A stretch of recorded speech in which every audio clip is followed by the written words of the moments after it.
Desa Karanganyar tampak tenang. Rumah-rumah panggung berjajar di tepi jalan tanah yang membelah hamparan sawah. Langit berwarna jingga, dan bayangan pepohonan mulai memanjang ke arah timur.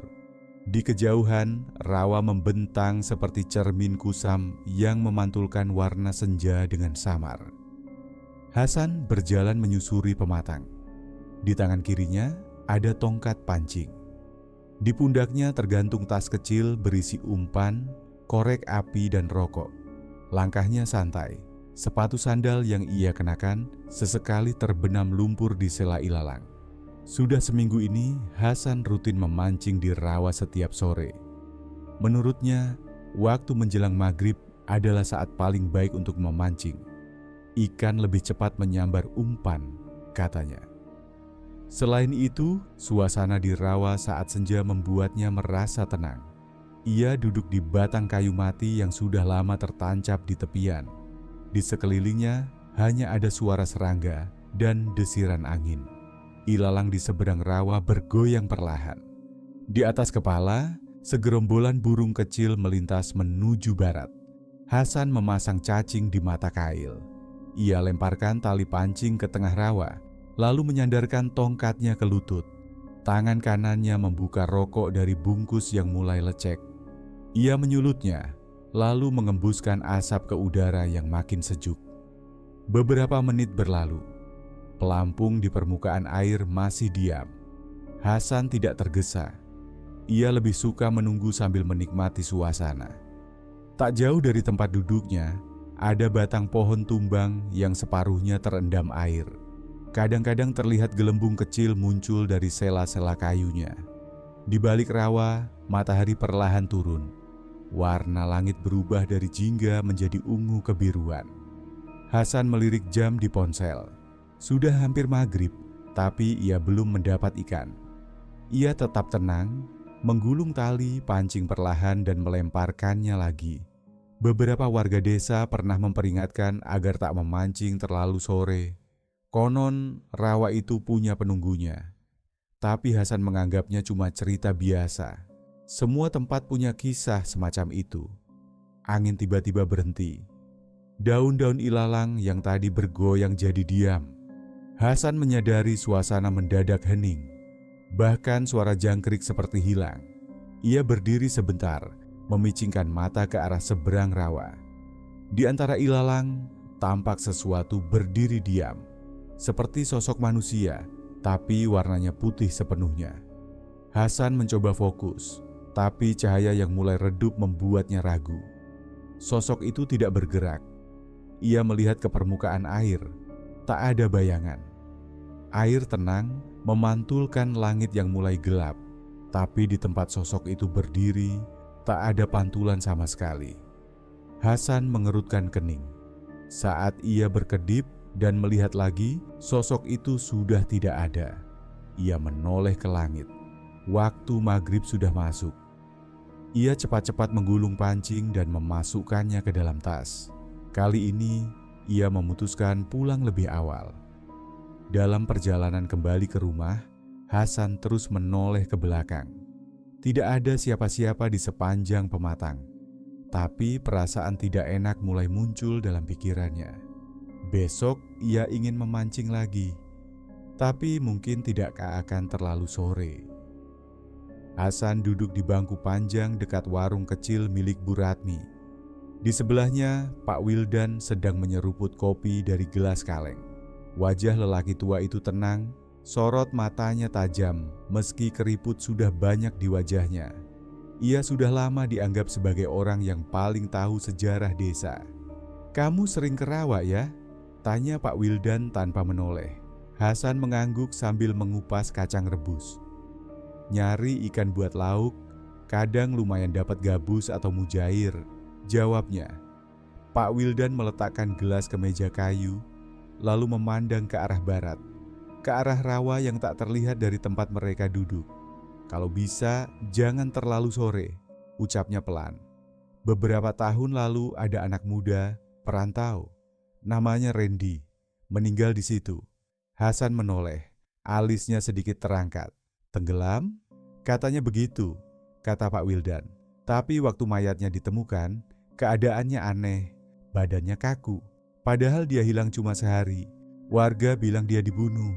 Hasan diam sebentar, lalu tertawa kecil. Cerita-cerita kayak gitu pasti selalu ada, Pak. Namanya juga rawa. Banyak yang suka bumbu-bumbu cerita. Pak Wildan tak ikut tertawa. Ia hanya mengangguk kecil. Kalau kamu percaya atau enggak, itu terserah. Tapi yang jelas, Randy memang enggak kembali seperti biasa. Dan sejak itu, rawa enggak pernah benar-benar sepi. Hasan tak menanggapi. Ia pamit pulang setelah membayar kopi. Langkahnya ringan, wajahnya tetap santai. Sore menjelang, Hasan kembali ke tepian rawa. Ia duduk di tempat kemarin, tongkat pancingnya sudah terpasang. Angin lembut meniup daun-daun kering.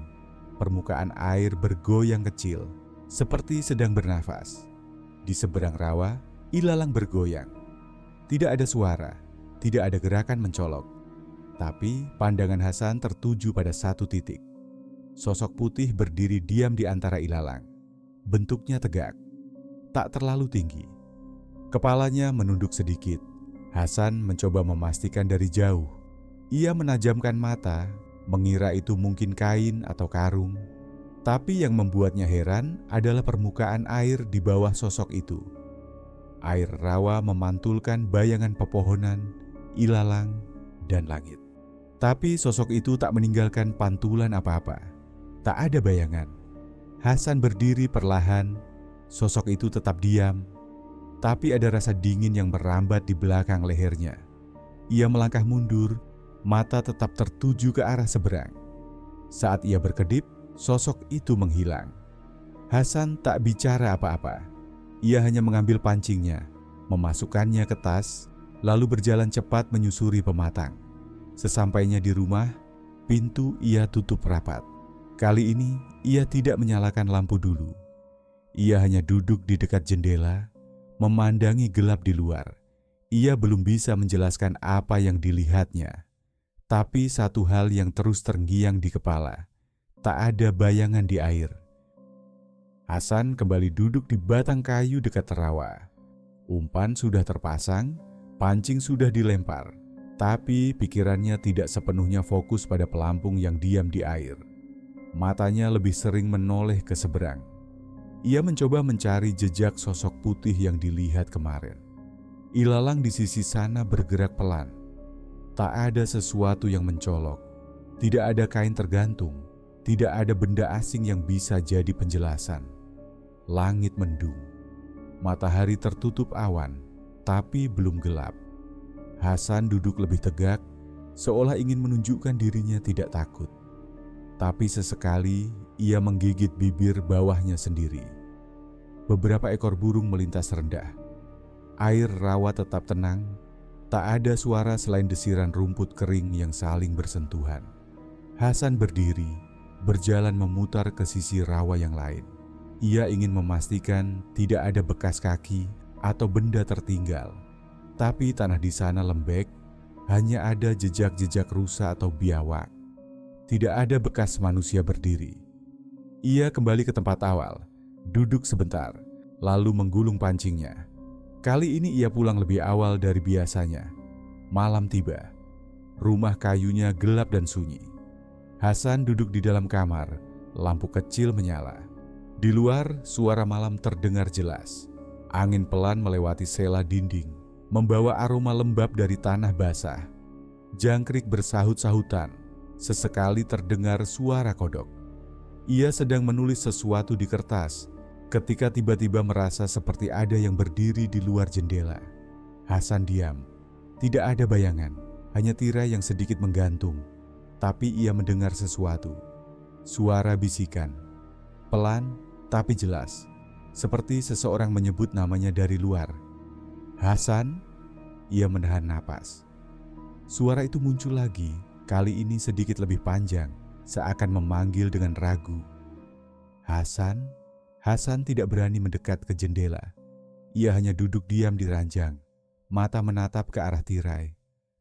Langkah kecil terdengar dari arah dapur, seperti ada yang berjalan pelan di atas lantai papan.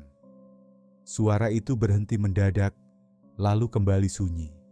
Ia menunggu beberapa menit, lalu berdiri dan memeriksa jendela.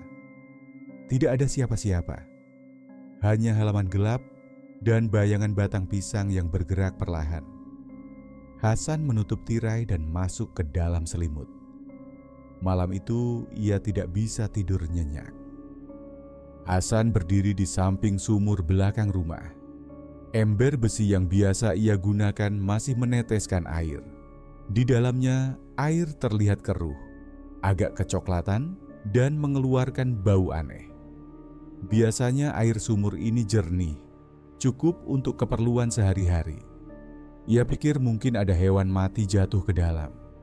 Ia menarik tali dan menurunkan ember lagi. Saat ditarik naik, air yang muncul tetap sama, keruh dan berbau. Hasan tidak langsung membuangnya. Ia hanya berdiri menatap permukaan air dalam ember, seolah menunggu sesuatu muncul dari bawah. Tak lama kemudian, ia tutup sumur dan masuk ke rumah. Langkahnya menuju dapur, mengambil gelas, dan duduk di bangku kayu. Ia mencoba menenangkan diri, meski perasaan tidak nyaman sudah muncul sejak malam sebelumnya.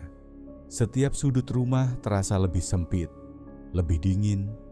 Sore menjelang malam, Hasan menutup jendela, menggantung tirai seperti biasa. Ia memilih tidak pergi ke rawa. Badannya tidak terlalu enak, pikirannya masih terganggu. Lampu ruang tengah menyala redup.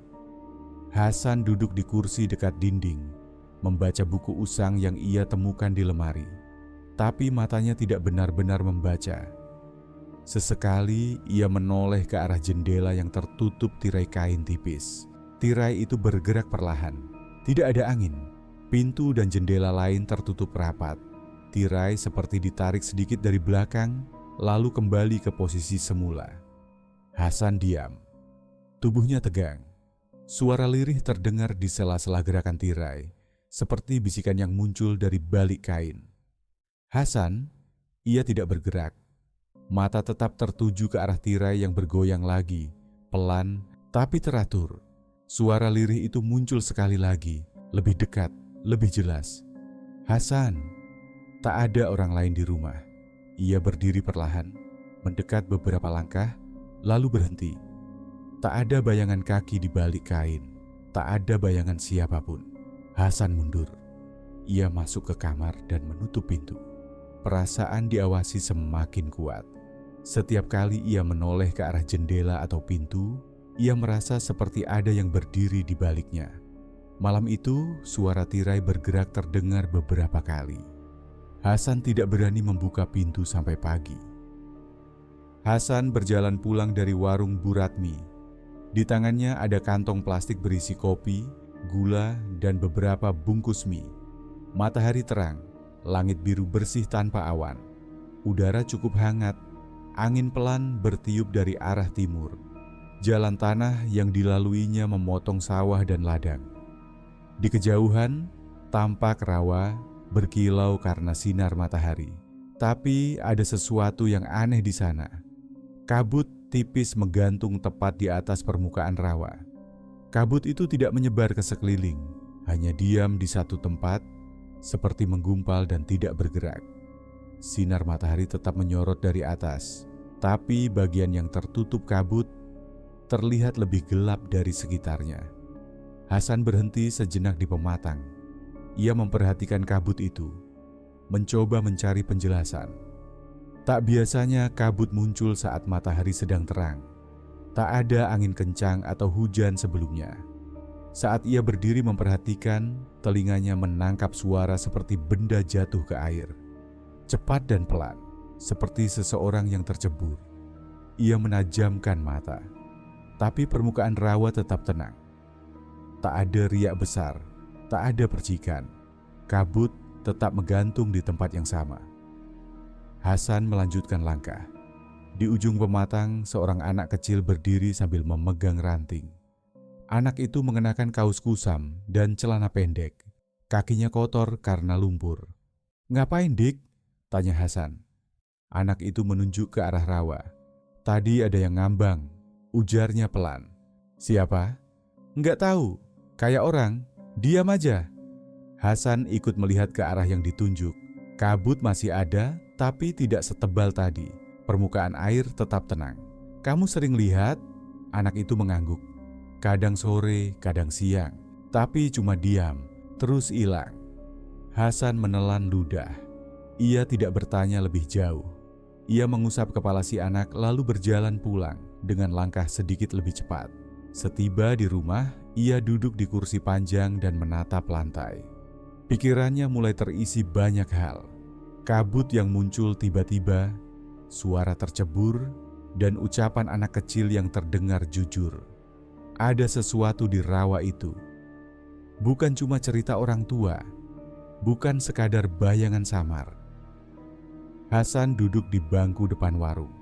Warung kecil itu sepi, hanya suara kendaraan sesekali lewat di jalan depan. Bu Ratmi sedang menyusun botol air minum kerak kayu. "Bu, saya mau tanya soal Randy," ucap Hasan. Bu Ratmi menoleh. Ekspresinya berubah, tak langsung menjawab. "Kenapa nanya anak itu? Beberapa hari ini saya sering ke rawa. Ada yang aneh," jawab Hasan pelan. Bu Ratmi menarik kursi plastik dan duduk di sebelah. Ia membuka tutup termos dan menuang teh ke gelas kecil. "Dulu, waktu Randy meninggal, semua orang kaget. Orangnya baru saja balik kampung, niatnya mau usaha kecil-kecilan di sini. Tapi nggak lama, malah ditemukan tenggelam." Hasan diam. Ia mendengarkan tanpa menyela. Kabarnya, sebelum kejadian, Randy sempat ribut sama temannya sendiri. Katanya soal utang, tapi temannya itu malah menghilang setelah Randy ditemukan mati. Orang-orang nggak pernah cerita banyak. Orang sini lebih pilih diam, takut, atau malas ribut lagi, kata Bu Ratmi. Tapi yang jelas, sejak kejadian itu, rawa jadi tempat yang dihindari. Apalagi kalau sudah dekat maghrib. Hasan mengangguk. Ia pamit setelah membayar beberapa barang. Dalam perjalanan pulang, pikirannya penuh. Cerita Bu Ratmi terasa terlalu nyata untuk diabaikan. Sampai di rumah, Hasan langsung membuka tas pancing yang biasa ia pakai. Ia berniat mengecek perlengkapannya. Siapa tahu bisa mengalihkan pikirannya sebentar. Tapi saat menarik keluar tali pancing, ia terdiam. Tali itu rusak di bagian ujung. Seperti terpotong, tapi bukan karena gesekan biasa. Di dekat potongan itu, tali terikat simpul aneh. Bukan simpul yang biasa ia buat. Bentuknya kusut, seperti diikat asal. Tapi tetap kencang. Seolah ada yang sengaja mengikatnya saat ia tak sadar. Hasan menggenggam tali itu kuat. Bulu kuduknya berdiri. Ia yakin, ini bukan ulah binatang. Dan ia tidak pernah meninggalkan alat pancingnya terbuka. Ia duduk di lantai, menatap tali pancing dalam diam. Perasaan tidak nyaman makin kuat. Gangguan yang ia alami bukan kebetulan. Ada sesuatu yang mengamati dan mungkin sedang menunggu. Hasan duduk di batang kayu yang biasa ia gunakan sebagai tempat memancing. Umpan belum ia pasang. Tangannya hanya menggenggam joran, sementara matanya memandangi permukaan air yang tampak tenang. Langit sedikit mendung, udara sekitar mulai lembab. Kabut tipis mulai terlihat dari arah tengah rawa. Awalnya samar, lalu makin jelas. Kabut itu tidak bergerak, hanya menggantung di antara ilalang yang tumbuh lebat. Hasan berdiri perlahan. Matanya menyipit, mencoba melihat lebih jelas. Di balik ilalang, sesuatu muncul. Bentuknya tegak, diam dan putih. Sosok itu berdiri tanpa bergerak, terbungkus kain kotor, warnanya tidak sepenuhnya putih, lebih seperti kain yang sudah terlalu lama ditinggalkan di tanah basah. Kepala sosok itu miring ke satu sisi, tidak wajar, seolah lehernya tidak bisa menahan beban. Hasan mundur satu langkah, jantungnya berdetak keras. Ia tidak bersuara, tidak berpikir panjang. Kedua kakinya langsung membalikkan badan dan berlari ke arah rumah. Langkahnya tak teratur, beberapa kali hampir tersandung akar pohon dan batu kecil. Setibanya di rumah, ia mengunci pintu dan duduk di sudut ruangan. Keringat dingin membasahi leher dan punggung. Ia mencoba mengatur napas. Matanya terus menatap ke arah jendela yang sudah tertutup tirai. Malam datang cepat. Hasan belum tidur. Lampu tetap menyala. Ia duduk di tepi ranjang, tangan memegang cangkir berisi teh yang sudah dingin. Tiba-tiba terdengar ketukan di pintu depan. Satu kali, lalu diam. Hasan berdiri. Langkahnya perlahan mendekat ke pintu. Ia menempelkan telinga ke kayu, tapi tidak ada suara. Ia membuka perlahan, hanya sedikit, cukup untuk melihat keluar. Tak ada siapa-siapa, tapi di lantai teras ada bekas lumpur. Jejak kecil tak beraturan, seperti bekas kain basah yang menyeret di atas tanah. Jejak itu berakhir di depan pintu, lalu hilang begitu saja. Hasan menutup pintu rapat-rapat.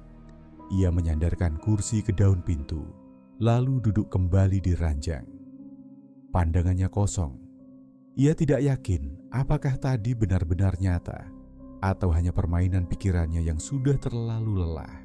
Tapi bekas lumpur itu tidak mungkin muncul sendiri. Hasan terbangun dengan napas memburu. Keringat dingin membasahi pelipis dan lehernya. Dadanya naik turun cepat. Ia baru saja bermimpi berada di dasar rawa. Tubuhnya terikat sesuatu dan tak bisa bergerak. Air keruh memenuhi paru-parunya. Ia mencoba berteriak, tapi tak ada suara yang keluar. Ia duduk di tepi ranjang. Lampu masih menyala, jendela tertutup rapat. Tapi hidungnya mencium bau anyir yang aneh. Seperti darah, bercampur lumpur basah. Bau itu muncul hampir setiap malam. Selalu saat ia terbangun dari mimpi buruk yang sama. Sudah beberapa hari nafsu makannya hilang. Bahkan untuk minum pun ia harus memaksa diri. Wajahnya mulai pucat, tubuhnya lemas.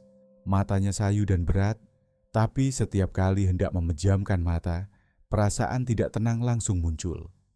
Ia merasa ada yang memperhatikannya, terus-menerus. Dari balik tirai, dari sudut ruangan, dari luar jendela. Meski tidak ada siapa-siapa, rasa itu tidak pernah pergi. Seolah ada yang menunggu saat lengah, saat ia tidak waspada. Pagi menjelang, Pak Wildan datang mengetuk pintu. Wajahnya terlihat cemas saat melihat keadaan Hasan. "Kamu pucat, sudah makan belum?" tanya Pak Wildan. Hasan hanya menggeleng pelan. Pak Wildan duduk di kursi, menatap sekeliling. "Kamu masih sering ke rawa?" "Saya cuma ingin tahu, Pak." "Lupakan, tempat itu bukan buat penasaran. Dulu, yang terlalu banyak ingin tahu, gak ada yang berakhir tenang," ucap Pak Wildan pelan. Hasan menunduk. Ia mendengar, tapi pikirannya masih berat. "Apa kamu pernah mimpi tenggelam?" tanya Pak Wildan tiba-tiba. Pak Wildan menatapnya serius. "Kalau kamu sudah sampai mimpi seperti itu, lebih baik benar-benar menjauh." "Kenapa?" "Karena itu bukan cuma mimpi." Ruangan menjadi sunyi. Bau anyir tadi entah kenapa kembali tercium samar. Hasan mengangguk pelan, tapi dalam hatinya rasa ingin tahu belum padam. Ia merasa ada yang belum selesai dan ia sudah terlanjur terlalu dekat. Hasan sedang duduk di warung kecil dekat jalan utama desa saat seorang pria menghampiri dan menyapanya. Wajah pria itu tak asing. Setelah beberapa detik, Hasan mengenalinya. "Tony?" tanya Hasan sambil berdiri. Tony tersenyum ragu, lalu duduk di bangku seberang. Ia tampak lebih kurus dari terakhir kali Hasan melihatnya, dengan mata yang terus melihat ke sekeliling. "Mau pulang kampung juga?" tanya Hasan. Tony mengangguk. "Cuma mampir sebentar, ngurus tanah orang tua." Obrolan berjalan biasa. Tony banyak bertanya soal kabar warga desa, warung-warung lama, dan jalanan yang makin sepi. Tapi Hasan punya satu nama yang ingin ia ucapkan. "Kamu masih ingat Randy?" Tony langsung terdiam. Senyumnya hilang. Ia tak menjawab, hanya menunduk dan memegang gelas kopinya erat. "Aku dengar kamu orang terakhir yang bareng dia sebelum dia tenggelam," lanjut Hasan perlahan. Tony berdiri tiba-tiba. "Aku harus pergi." Belum sempat Hasan bertanya lebih lanjut, Tony sudah berjalan cepat ke arah parkiran sepeda motornya. Ia tak menoleh lagi. Hasan hanya menatap punggungnya sampai menghilang dari pandangan. Ia tidak menyangka Tony akan bereaksi seperti itu. Tapi dari cara Tony menghindar, Hasan merasa semakin yakin ada sesuatu yang disembunyikan. Setelah kembali ke rumah, Hasan membuka kembali catatan kecil tempat ia menulis hal-hal yang mencurigakan beberapa hari terakhir. Ia mencoret nama Tony, menandainya, satu nama, satu rahasia. Hasan belum tahu pasti apa yang terjadi di malam Randy meninggal. Tapi Tony jelas bukan sekadar saksi. Dan sekarang, semua rasa tidak enak yang ia alami bukan sekadar gangguan biasa. Mungkin Randy belum tenang karena masih ada yang belum diselesaikan. Dan Tony bisa jadi kunci dari semuanya. Hasan akhirnya berhasil bertemu kembali dengan Tony di pos ronda. Suasana sore itu sepi. Tony duduk bersandar di dinding, tubuhnya terlihat lelah. "Aku cuma mau tahu yang sebenarnya," kata Hasan pelan. Tony tidak menjawab. Pandangannya kosong, menatap jalanan desa yang lengang. Hasan menunggu beberapa saat, lalu mengulang pertanyaannya. "Kamu ada di sana waktu Randy tenggelam kan?" Tony menarik napas dalam, lalu menggeleng. "Aku nggak tahu apa-apa. Sudah lama, jangan ungkit-ungkit lagi. Tapi kamu yang terakhir sama dia." Tony berdiri, suaranya mulai meninggi. "Aku nggak ngelakuin apa-apa. Kalau dia tenggelam, itu salah dia sendiri." Hasan terdiam. Tony pergi meninggalkan pos ronda dengan langkah cepat. Tapi malamnya, Tony tidur di pos itu juga, dan salah satu warga mendengarnya mengigau. Ia menyebut nama Randy berulang kali, kadang disertai kalimat aneh seperti, "Aku nggak dorong, dia jatuh sendiri, jangan datang lagi." Kabar itu sampai ke telinga Hasan keesokan harinya. Ia mulai mencatat semua kejadian aneh yang terjadi setiap kali nama Randy disebut. Sore menjelang maghrib, Hasan duduk di dalam rumah sambil membaca ulang catatannya. Tiba-tiba terdengar suara hujan di atap. Ia menoleh keluar jendela. Jalanan, pohon, dan tanah di sekitarnya kering. Tapi suara hujan terus terdengar, hanya di atap rumahnya. Hasan keluar, ia mendongak, langit cerah, tapi suara rintik terdengar jelas di atas kepalanya. Ia mundur masuk lagi, menutup pintu rapat. Dadanya sesak. Menjelang azan maghrib, ia mengintip dari balik tirai. Ujung jalan menuju rumahnya kosong. Tapi beberapa detik kemudian, sosok putih itu muncul. Terbungkus kain kafan. Berdiri diam menghadap rumah. Jaraknya cukup jauh, tapi jelas terlihat. Kepala sosok itu sedikit menunduk. Tak bergerak, tak melangkah, hanya berdiri mematung. Hasan menutup tirai cepat-cepat dan duduk di lantai. Napasnya berat, ia merasa waktunya semakin dekat untuk tahu kebenaran, tapi juga makin dekat dengan sesuatu yang selama ini hanya ada di cerita orang. Tony memilih tinggal di rumah tua milik orang tuanya yang sudah lama kosong. Letaknya agak pinggir, dekat kebun bambu. Tak jauh dari sumur kecil yang dulu sering dipakai warga sebelum ada air ledeng. Rumah itu berdebu dan lembab. Tapi Tony bersikeras ingin sendiri. Beberapa warga mulai membicarakan perubahan Tony. Ia sering terlihat mondar-mandir sendiri malam-malam. Ada yang melihatnya duduk di depan sumur, bicara pelan seolah sedang berdialog dengan seseorang. Tapi tidak ada siapa-siapa di sana. Salah satu tetangga yang pulang larut malam mengaku melihat sosok putih berdiri di atas bibir sumur. Sosok itu diam, menghadap rumah Tony. Warga itu buru-buru pulang dan tak berani cerita sampai besok paginya. Hasan mendengar kabar itu dari Bu Ratmi. Ia tahu teror yang dialaminya perlahan berpindah ke Tony. Waktu berjalan dan Tony semakin berubah. Tubuhnya kurus, matanya cekung, kulit wajahnya kusam. Ia berjalan tanpa arah, terkadang menatap kosong ke satu titik tanpa alasan. Suatu malam, warga yang lewat depan rumah Tony mendengar suara berdebat. Tapi saat dicek, Tony sendirian. Ia berdiri di depan pintu rumahnya, marah-marah sambil menunjuk ke arah sumur. Mulutnya menyebut nama Randy beberapa kali. Suaranya gemetar. Besoknya, Tony tak keluar rumah sama sekali. Warga tak berani mendekat. Hanya Hasan yang berdiri agak jauh, menatap rumah itu dari kejauhan. Ia tahu, penampakan yang dulu mengganggunya kini mulai menuntut sesuatu dari Tony. Mungkin pengakuan, mungkin keadilan. Hasan mencatat semuanya di buku kecilnya. Tangannya gemetar. Teror yang dulu datang perlahan kini berubah jadi bayangan nyata, menghantui, menekan, memaksa untuk dihadapi. Tony datang ke rumah Hasan pagi itu dengan wajah pucat. Tangannya gemetar dan ia tampak kelelahan. Ia duduk di kursi depan, menunduk, tidak berani melihat mata Hasan.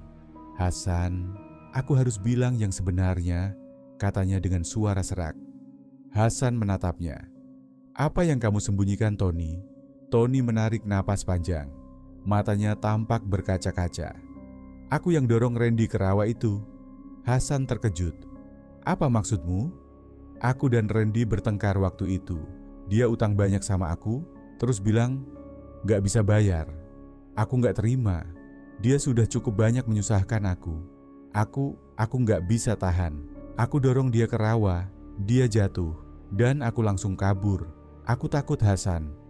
Hasan diam, menahan perasaan yang bercampur aduk. Di dalam hatinya, ia merasa kecewa. Tapi ia juga tahu, Tony sekarang lebih tertekan dari sebelumnya. Perasaan bersalah itu jelas sudah menghancurkannya. Tony melanjutkan, Aku tidak pernah nyangka dia akan tenggelam. Waktu itu aku hanya ingin dia jatuh, bukan mati. Tapi setelah itu, semuanya jadi seperti mimpi buruk. Aku gak bisa tidur, gak bisa makan. Setiap kali aku tutup mata, aku lihat dia. Setiap kali aku berjalan, aku merasa dia ada di belakangku." Hasan menghela napas. Ia tahu Tony sudah menderita cukup lama, tapi ia juga tahu pengakuan ini tidak bisa hanya dibiarkan begitu saja. Randy tidak akan tenang sampai ada yang membenarkan kejadian itu. "Aku nggak tahu harus bagaimana," kata Tony lagi. "Aku nggak bisa hidup begini. Aku nggak bisa lari dari perasaan bersalah ini." Hasan memandang Tony. "Kita harus menemui Pak Wildan. Mungkin ia bisa membantu." Tony hanya mengangguk lemah. Mereka berdua berjalan bersama ke rumah Pak Wildan. Langkah mereka terasa berat. Rasa bersalah yang menghantui Tony kini juga merasuki Hasan. Mereka datang dengan tujuan yang jelas, mencari keadilan, sekaligus harapan agar Randy bisa mendapatkan kedamaian. Pak Wildan memimpin ritual doa kecil di tepi rawa, di tempat yang dulu menjadi saksi bisu kejadian yang menimpa Randy. Mereka berdiri di tanah lembab dekat bibir rawa, dengan lilin dan sesaji sederhana di atas daun pisang. Tony tampak resah, tangannya menggenggam surat Yasin yang sudah ia buka. Hasan berdiri di sampingnya, menatap rawa yang sunyi. Tidak ada suara selain angin yang menyentuh permukaan air. Pak Wildan mengajak mereka untuk berdoa bersama. "Hari ini kita meminta maaf kepada Randy. Semoga arwahnya tenang," katanya. Tony mulai membaca surat Yasin dengan suara yang tidak terlalu jelas. Ia merasa berat. Setiap kata terasa menyiksa. Doa yang diucapkannya bukan hanya untuk Randy, tetapi juga untuk dirinya sendiri. Memohon agar bisa mendapatkan ketenangan. Meski ia tahu rasa bersalah akan selalu ada. Setelah selesai, Tony menundukkan kepala. Ia merasa tertekan, namun hatinya sedikit lega setelah berbicara dengan tulus. Doa yang dipanjatkan, meski penuh penyesalan, memberikan sedikit harapan untuk masa depan. Pak Wildan mengangkat tangannya dan mengajak mereka untuk berdoa bersama, meminta kepada Tuhan agar Randy mendapatkan kedamaian. "Semoga arwahnya bisa menerima permohonan maaf yang tulus dari kita," kata Pak Wildan dengan suara berat. Di kejauhan, di tengah kabut yang mulai datang, sosok putih itu muncul. Tony melihatnya pertama kali. Sebuah sosok berdiri di ujung rawa, diam tanpa bergerak. Kabut menyelimuti sejenak, membuat sosok itu sulit dikenali. Tapi Tony tahu, itu adalah Randy. Sebelum ia sempat mengucapkan apapun, sosok itu menghilang begitu saja, tersapu kabut yang tiba-tiba muncul. Tony menatap kosong, merasa lega namun cemas. Hasan hanya diam, menyadari bahwa meskipun kejadian ini sudah hampir berakhir, dampaknya masih akan terus terasa. Pak Wildan menepuk bahu Tony. Kita sudah melakukan yang terbaik. Sekarang kita serahkan semuanya pada Tuhan. Setelah ritual selesai, suasana di desa mulai berubah. Sumur di rumah Hasan kembali jernih, tidak ada lagi bisikan di malam hari, dan kabut yang dulu sering muncul kini menghilang. Semua terasa lebih tenang. Meskipun masih ada rasa cemas yang membayangi, gangguan-gangguan yang sebelumnya mengganggu kehidupan mereka kini tidak muncul lagi. Hasan kembali memancing di rawa, namun tidak seperti dulu. Ia sudah tidak berani lagi pergi menjelang maghrib. Kini ia lebih memilih untuk pergi lebih siang saat matahari masih tinggi. Setiap kali ia duduk di tepi rawa, pandangannya selalu terarah pada tempat yang dulu menjadi saksi bisu kejadian itu. Namun kali ini hanya ada kedamaian. Di sisi lain, Tony masih belum bisa melepaskan beban di hatinya. Warga desa mulai berbicara, dan mereka semua tahu bahwa kehadirannya tidak bisa lagi diterima begitu saja. Pak Wildan yang sudah cukup lama mendampinginya, akhirnya mengajak Tony untuk menemui pihak berwajib. Tony tidak membantah. Ia tahu apa yang harus dilakukan. Dengan langkah berat, ia mengikuti Pak Wildan dan warga menuju kantor desa. Setiap langkahnya terasa seperti beban yang semakin berat. Meskipun pengakuannya sudah diucapkan, ia tahu bahwa hukum harus dijalankan. Tidak ada lagi tempat untuknya di desa ini. Pak Wildan menyerahkan Tony kepada pihak berwajib, menjelaskan bahwa ia terlibat dalam kematian Randy. Semua yang terjadi sudah diketahui, dan kini saatnya Tony menghadapi konsekuensi dari perbuatannya. Desa kembali tenang. Tidak ada lagi kabut yang datang tiba-tiba. Tidak ada lagi sosok yang berdiri di tepi rawa. Rawa yang dulu menjadi tempat teror kini kembali seperti semula, sepi dan tidak lagi menyimpan bayangan. Hasan menatap rawa dengan sedikit perasaan lega. Meskipun segala sesuatu sudah berakhir, ia tahu bahwa luka di hati setiap orang tidak akan mudah sembuh. Tetapi setidaknya kini mereka bisa melangkah maju.